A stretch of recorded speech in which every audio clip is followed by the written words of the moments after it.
Tara, teaching on Tara, you need to understand now we understand how to visualize Tara and the meditation, but now you need to know where does Tara come from and who is she. Uh, and Tara can be understood on many different levels. Vajrayana's point of view. First, Tara is a historical body, a person who generated bodhicitta, the compassion, love, altruistic intention to attain enlightenment in order to benefit all living beings. Um, and then actualized that intention by become sort of a Buddha, female Buddha. That's another way to understand Tara. Second way, she is a manifestation of sort of awakened qualities from they called primordial Dharmakaya. And third way, she is our sort of Buddha potential and its future fully sort of purified and developed form. So when you practice Tara and visualize her and sort of look at Tara, and when we meditate and think about her, uh, you have to sort of visualize, sort of investigate what kind of feeling does Tara gives you when you meditate. For example, you look at picture of her, when you visualize her, when you meditate her, what kind of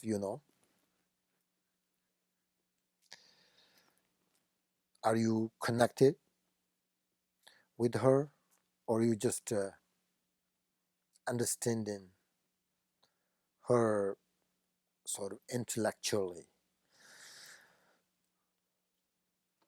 Because when you do this kind of, you are interested, right? Interested to practice Tara. Do you see or do you sort of perceive Tara as a wisdom being, or do you see or do you perceive Tara as sort of just pictures, just like statues, you know?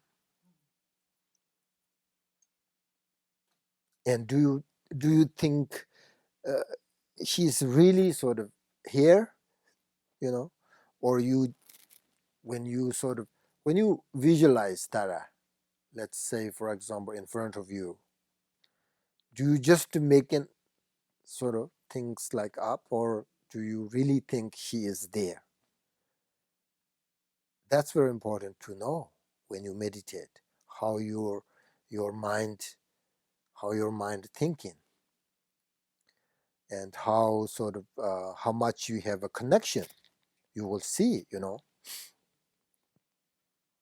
so sometimes it is very important to investigate like this, uh, then you need to sort of look inside yourself and um, how you feel sort of about it. And we have all these pictures, images, and statues, tankas. We have all this, are in sort of reality, wisdom beings, and it depends. It depends on the individuals how you sort of perceive it.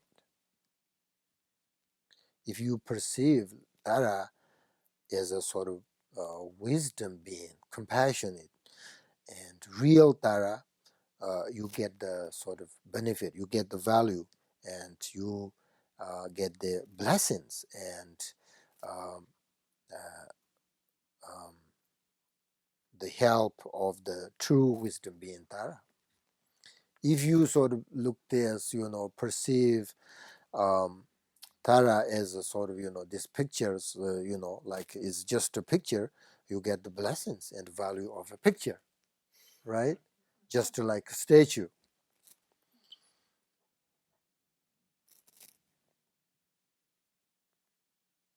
So, it's our own benefit to perceive Tara as a true sort of Buddha, a true wisdom being, um, rather than picture or statue. It depends. I think it depends our devotion, our understanding, our respect. Um, because as you know, there is a very famous sort of story um, about between mother and her son. I will tell you this. You remember um, there were in Tibet old women, um, and her son went to India for business, and his mother told him, Bodh Gaya. Bodh Gaya is a big state stupa in India, and that is the where the Buddha came from, right? That place is Buddha enlightened, just there, just by the uh, Bodhi tree. Right now, it's the Bodhikaya. That's the stupa, and uh, her mother told him that bring me some special relics from India, so that this old lady can sort of do her prestations and do practice. And but her son forget all the time, forget, and never bought her what she had sort of asked for prostration. And one time she said, at this time, um, if you will not bring me something for my prostration, my practice, um, she said, I will die. Uh, and the son went to India, and um, again for his business, and uh, he sort of come back and he forgot you know his mother's sort of requested again, and then he almost there, almost approached in his house, and he suddenly remembered, and he think, what should I do? I forgot, totally I forgot. So he sort of looking around, and he saw the dead dog. Okay, uh, and he took one of the uh, teeth, of dog, and he sort of wrapped it in nice kada, and then he gave this dog tooth to his mother, saying that, okay, here is one of the Buddha's teeth, so you can use it, you can trust it, and of course the mother totally believe it, and she thought this is real Buddha's teeth, and the mother was just amazing, has uh, great devotion in the truth, because of Buddha. and he totally believed her son. Um, and she, of course, offered every day, and she prayed um, every every day. So uh, her practice developed, and when he died, there was sign of sort of accomplishment. So think about this story. Uh, dogs, dogs. Think about she got the dog's tooth, right? Dog tooth doesn't sort of contain any blessings usually, right? Um, but the old woman devotion and trust and faith was so strong, so that he was sure that um, it really was Buddha's truth, right? Through her devotion, um, the truth was sort of, what do you call it, imbued with the Buddha's blessings. So it was, by power of her faith, her devotion, uh, that she experienced the compassion of the Buddha. So I think this is a very, very true, because, if we believe in something totally, then doesn't matter if it is true or not. We will experience and we will get something from it. So that's why I think, if you sort of believe, when you visualize or you see Tara or picture of Tara, you sort of perceive and you see it is a real sort of wisdom being or real Tara, there is no doubt you will experience of her blessings. My grandfather, very uh, every day he practiced Tara, 21 Tara, the prayers many, many times, more than 100,000 times, even though like it is 21 Taras long prayer, but he uh, every day, all the time, he practiced 21 Tara. Actually, he did not know the Dharma, the teachings of Buddha very well, but he has strong devotion and faith, and Tara was really amazing. Uh, he doesn't practice other things. He doesn't only Tara, nothing other than that. He um, just very sort of, he's what do you call it? Once he does something, then he determined and focus on only that, not other things. Single pointed, and and so even though like some other practice and asked him, he said, "No, I'm just fine with this." So he just practicing. And one day he found a beautiful Tara statue on a rock. He just amazed. That's the sign of my practice.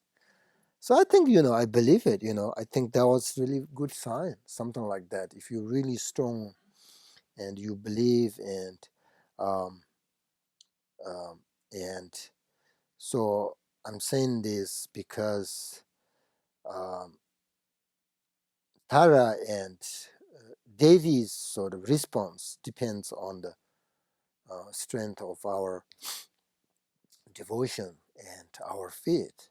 So if there is sort of doubt and hesitation in your mind, there is a small chance that there is blessings and protection will come to us. You know, if you believe faith and devotion, then blessings of Buddhas will enter you. So uh, Mahayana, the Vajrayana point of view, uh, our side, for the practitioners, so important to have great devotion and trust with understanding.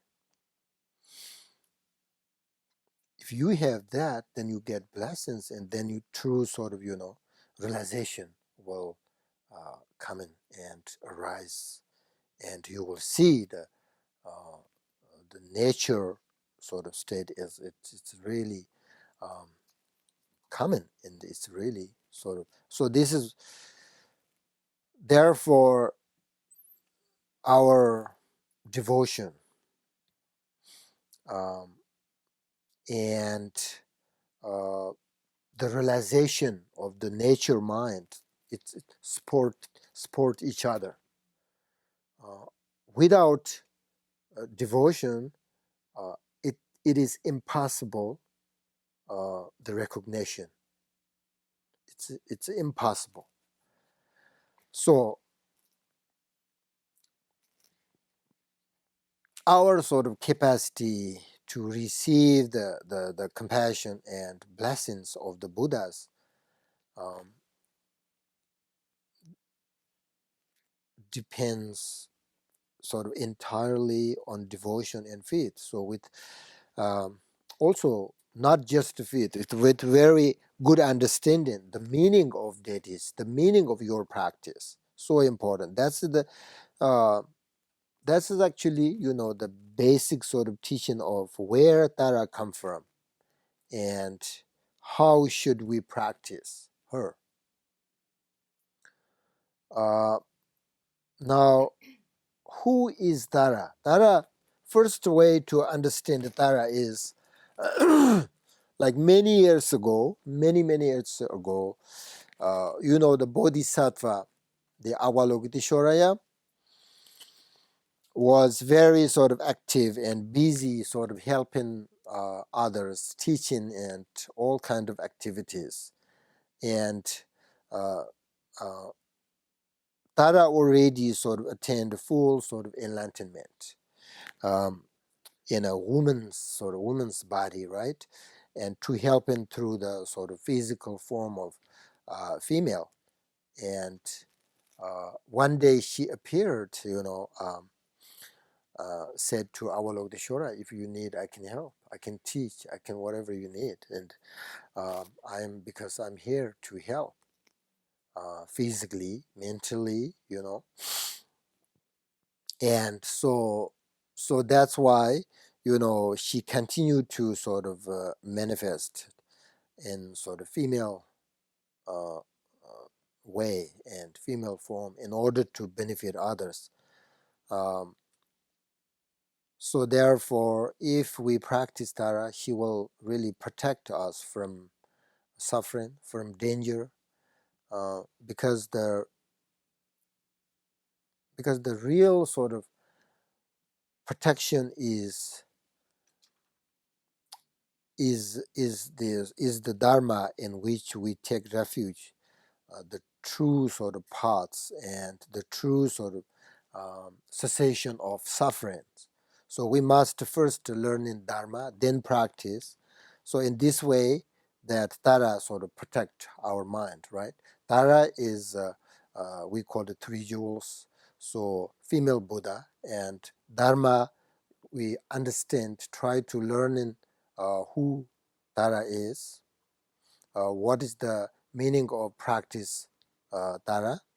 So that's why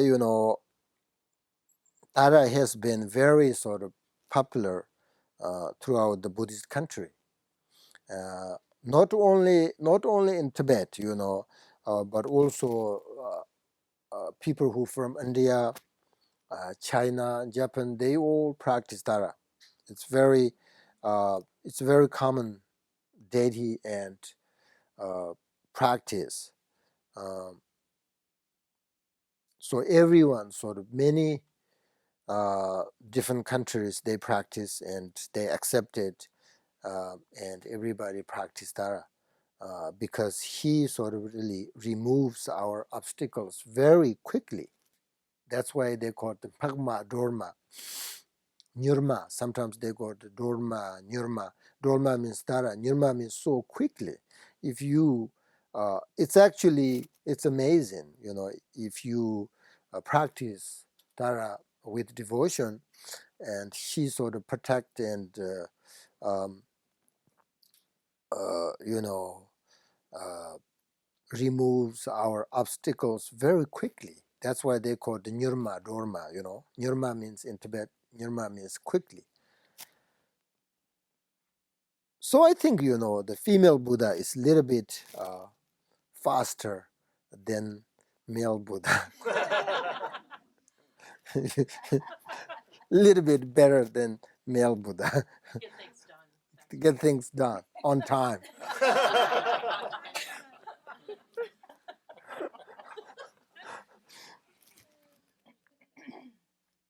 Khenpo, is there a story about Tara being born from a tear of Avalokiteshvara? Yep. There is another level, there is a story like that. So many ways to explain Tara, but I think Tara is just one very famous prayer is Nirma Dorma. It's a very quick liberation, mother of liberation. So I think it's really true. For example, if when I have some obstacles and I practice Tara immediately, and it will sort of right away I will see the benefit and success. That's why I think they call the Nirma. It's really true. I think Nirma means quickly. It's quicker than other practice. Really, it is. I don't know why, but it's really quicker. So I think. Could you say something about the connection between Tara and Prajnaparamita? The wisdom? Yeah, like in the Heart Sutra, we say, I prostrate to the mother, the Khenpo. Oh yeah. That is not necessarily talking about Tara, Yeah. but Yimchimmu means like this Prajna Paramita. The how to say English? Great mother. No, the Prajna Paramita, the perfection perfection of wisdom. Perfection of wisdom is the mother. That's why you are saying Prajna Paramita is the mother, because the Buddhas and Bodhisattvas practice perfection wisdom and become a Buddha. So they kind of like the perfection wisdom is like great mother. Sometimes we say, that Tara is the mother of all the Buddhas, or we say, or there's also a form of, Prajnaparamita where it's actually, Yimchenmo, an actual form. It's very similar to Tara. I just wonder if there's a connection between them. Yes, of course, there is a connection, because the Prajna Paramita is the wisdom, perfection of wisdom, which is the Tara. So wisdom is more quicker than skillful means? No. Still inseparable. Still inseparable. I'm making a joke. I think there's some validity to the joke. Usually, like females are more compassionate than male. Males more sort of, I think, wisdom than female. I don't know.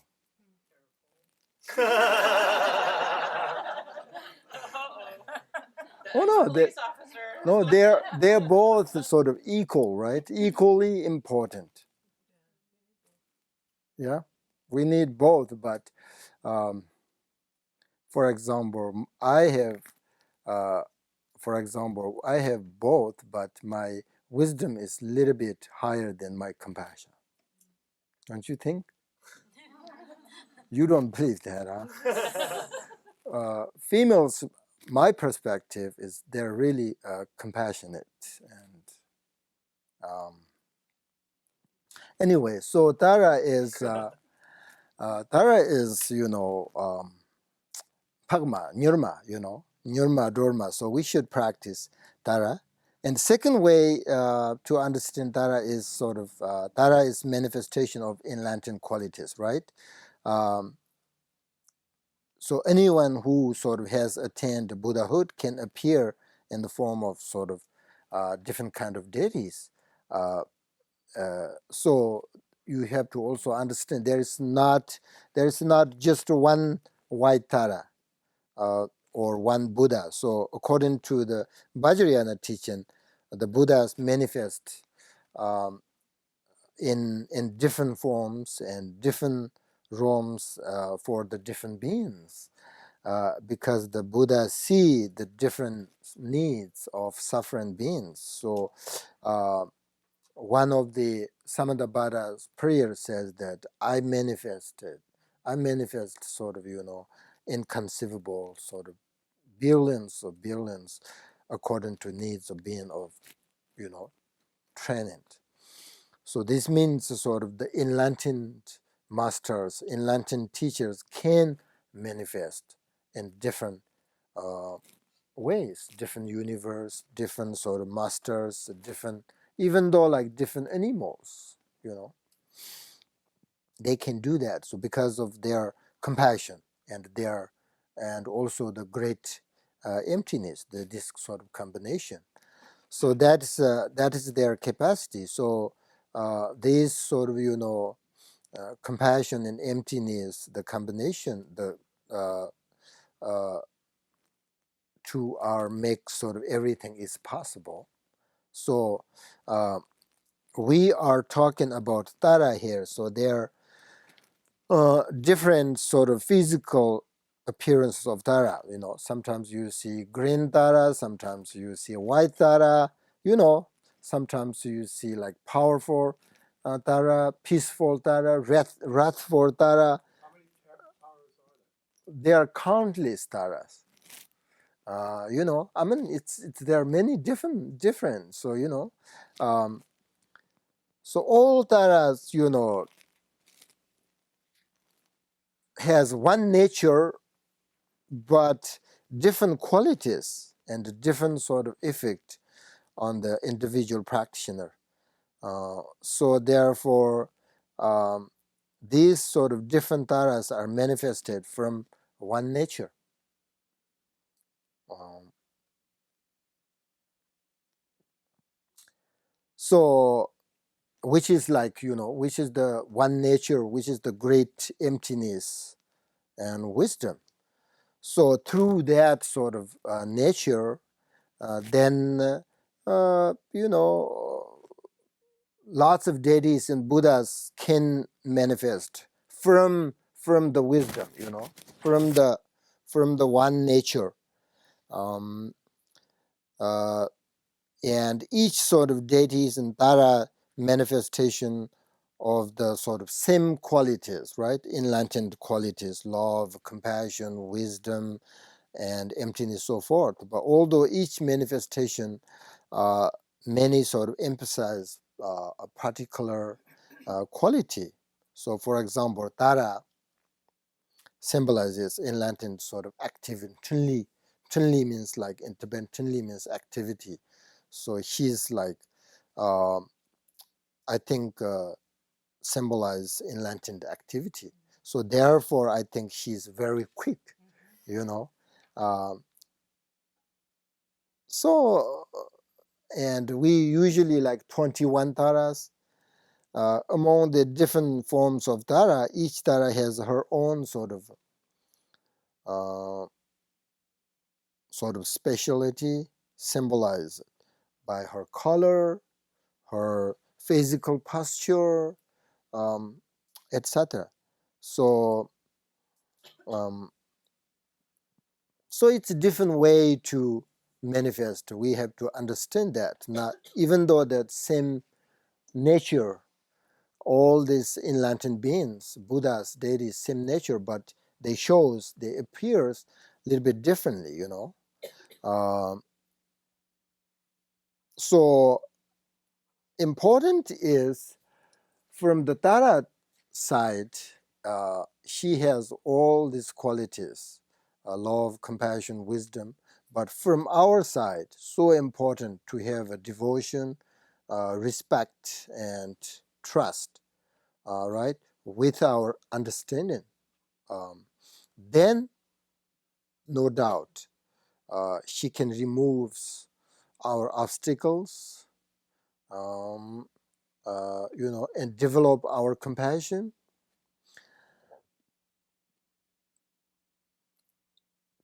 So that's why, one reason for this is that by visualizing and we practice Tara, we must understand that Tara was a human being and he cultivated love, compassion in order to help others. So this is because for example, sufferings, problem, right? We have a problem. So problem of human beings can only be solved by human beings. Uh, and the similarly, the problem of animals, for example, can only be solved by animals, and the others can only help, right? So I'm the only sort of, for example, one that can solve my problems, and you can help, right? You can help. You are the only one that can solve your problems. I can help, right? Which means that each of can only solve our problems and others can help. So Tara, long time ago, she was a human being and cultivated love and compassion, become female Buddha because of she can help. Uh, Otherwise, like if you have, that's why these deities take different forms, right? Human beings, they take sort of human forms. Animals, they take animal forms because human beings cannot, it's difficult to help animals, right? We don't speak their language. We don't really share the karmic connection. I mean, uh, common, karmic connections. So in order to help, like for example, that's why the Buddhism believe that even though like animals, like dog, birds, there are lots of bodhisattvas and Buddhas, they take their forms in order to help them. So that's why, um, we should understand that, each of us has really what do you call it, responsibility to take care of our life and um, change uh, personality through practice, deities, and meditations.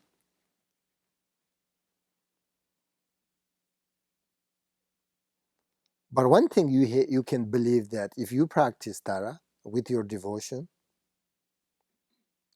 she can remove your obstacles so quickly.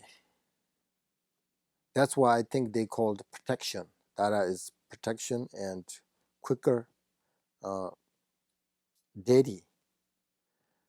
Are there 21 basic taras? Yes,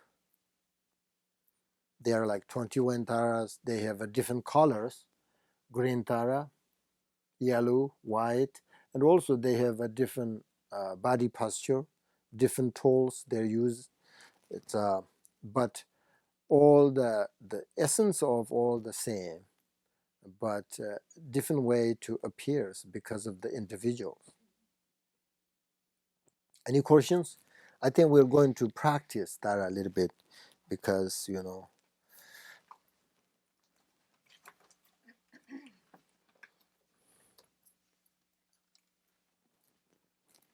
Okay.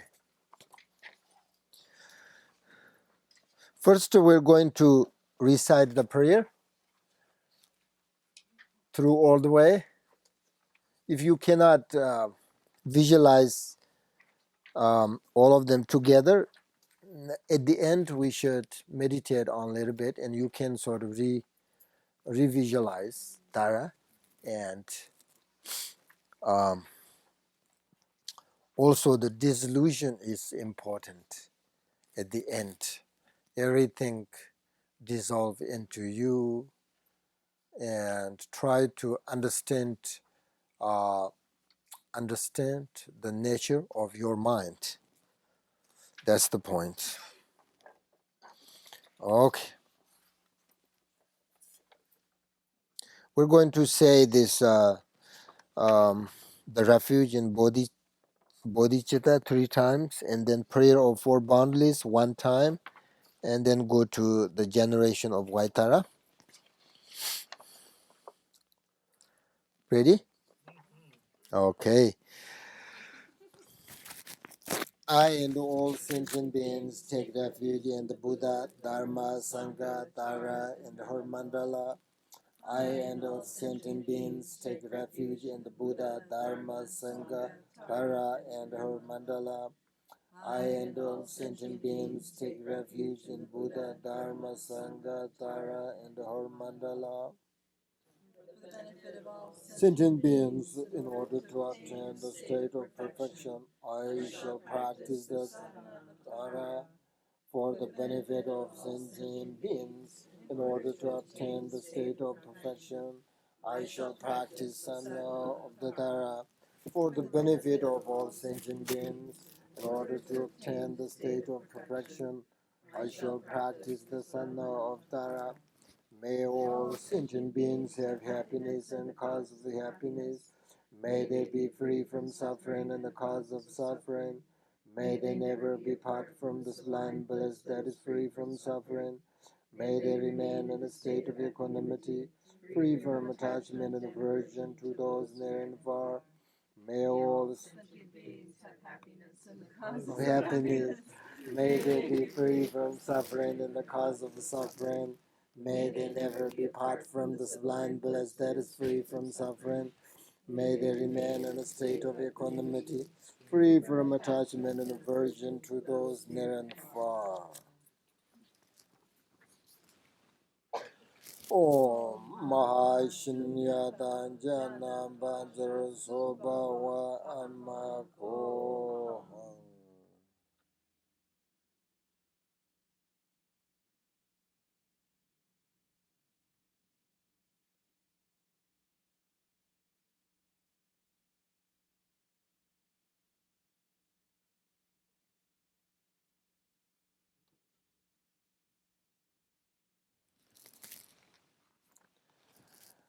In the space before me appears white lotus with a moon disk upon it. The love and compassion of all the enlightened beings appear from this novel wistful end.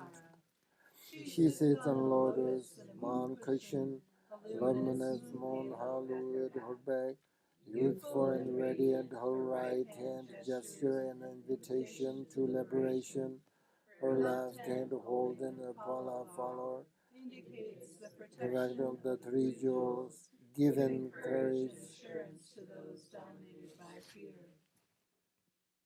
Just visualize for a second.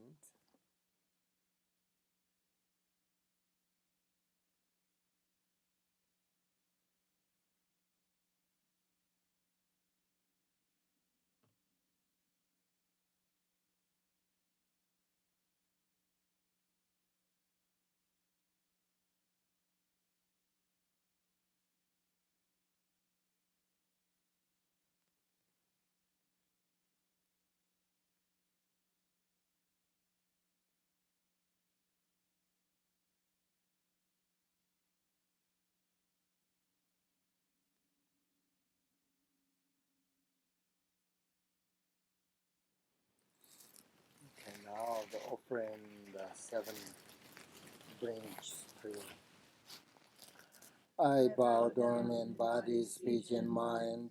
I present offering both actually arranged and mentally created. I purified all deluded actions. I rejoice in the pure activities. I request you to remain until total enlightenment. I request your ways and companion to guide. I dedicate my merit for benefit of all beings. Brilliant light radiance from the syllable thumb with her heart. collecting back to the essence of inexhaustible vitality and powerful blessings of body, speech, and mind. Energy streams forth from Tara's heart and body, and all beings absorb this nectar of light. and are cleansed and revitalized, attaining the Visualization of death live. Visualize for a second.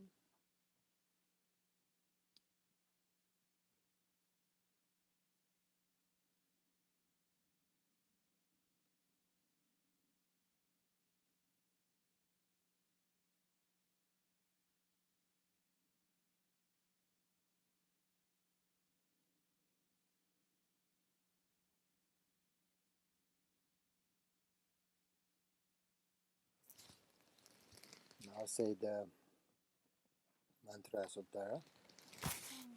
Dare da dare dare soha. Dare da dare dare soha. Dare da dare dare soha. Dare da dare dare soha. Om Dare Da Dare Dare Soha. Om Dare Da Dare Dare Soha. Om Dare Da Dare Dare Soha. Om Dare Da Dare Dare Soha. Om Dare Da Dare Dare Soha. Om Dare Da Dare Dare Soha. Om Dare Da Dare Dare Soha. Om Dare Da Dare Dare Soha. Dare da dare dare soha. Om dare da dare dare soha. Om dare da dare dare soha. Om dare da dare dare soha. Om Dare Da Dare Dare Soha. Om Dare Da Dare Dare Soha. Om Dare Da Dare Dare Soha. Om Dare Da Dare Dare Soha. Om Dare Da Dare Dare Soha. Om Dare Da Dare Dare Soha. Om Dare Da Dare Dare Soha. Om Dare Da Dare Dare Soha. Om Dare Da Dare Dare Soha. Om Dare Da Dare Dare Soha. Om Dare Da Dare Dare Soha. Om Dare Da Dare Dare Soha. Dare da dare dare soha. Om dare da dare dare soha. Om dare da dare dare soha. Om dare da dare dare soha. Om Dare Da Dare Dare Soha. Om Dare